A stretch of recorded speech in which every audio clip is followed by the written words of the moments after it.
saying that everybody's saying there was no food on the way out, not too many stops.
Light at Montauk Point, or there'd been a light, but it was a different sort of light, and there was another light to the west at Shinnecock, at Southampton, and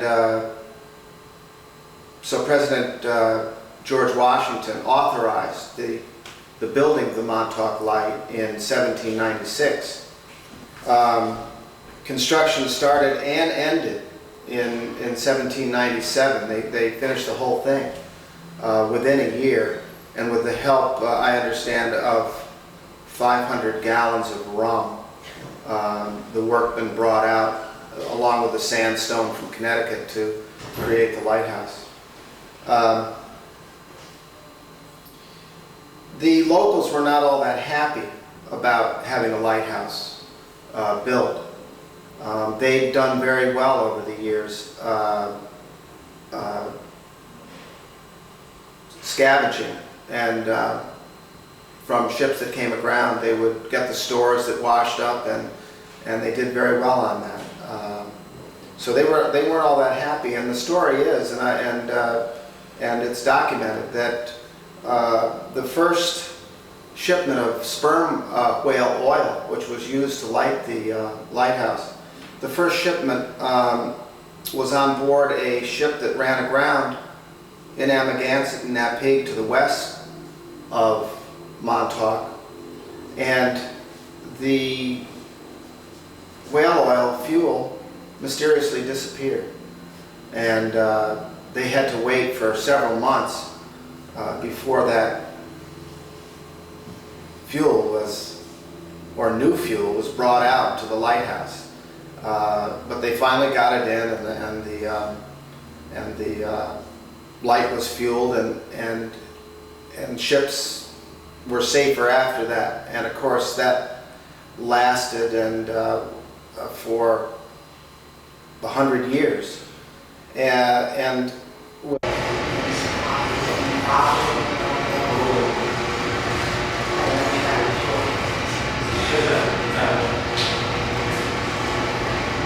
roll them up and speed.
Yeah, get used to it. It's so used to it.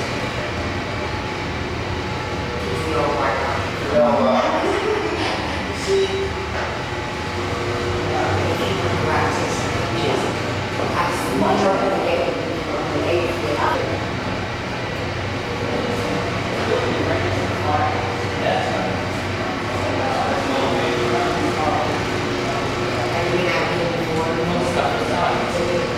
I was up at the top of the tower, and these two young men came up and tell me they were performing the running on the team.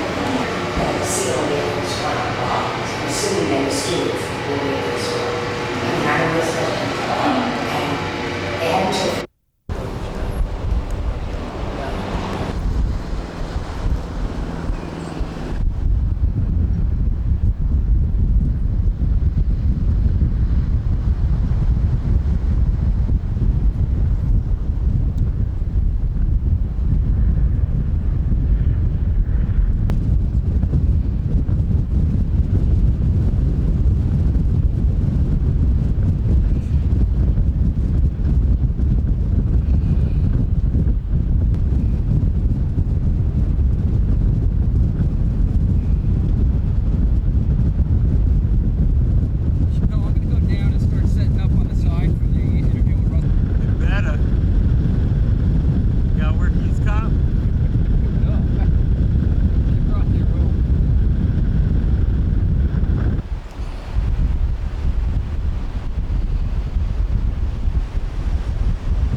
Start sending anybody that's down there up.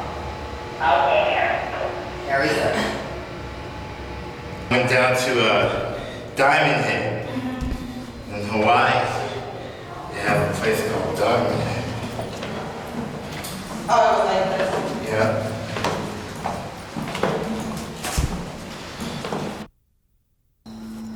Okay. Move your thumb. John Gable interview, take number 1, roll number 4. Roll tape. Roll.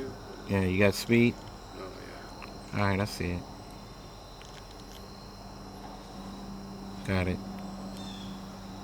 Roll 4, take number 1, mark. Out. And we are rolling. When Theodore Roosevelt and the Rough Riders got back from Cuba to Montauk, Long Island, in September of 1898, there was much talk about Theodore Roosevelt becoming the Republican candidate for governor of New York that fall. Now, the reason why they were considering him was because the incumbent Republican governor was tarred by a scandal. There had been some corruption in the administration of the Erie Canal, so they couldn't run their incumbent governor for re-election, so they thought of a popular hero.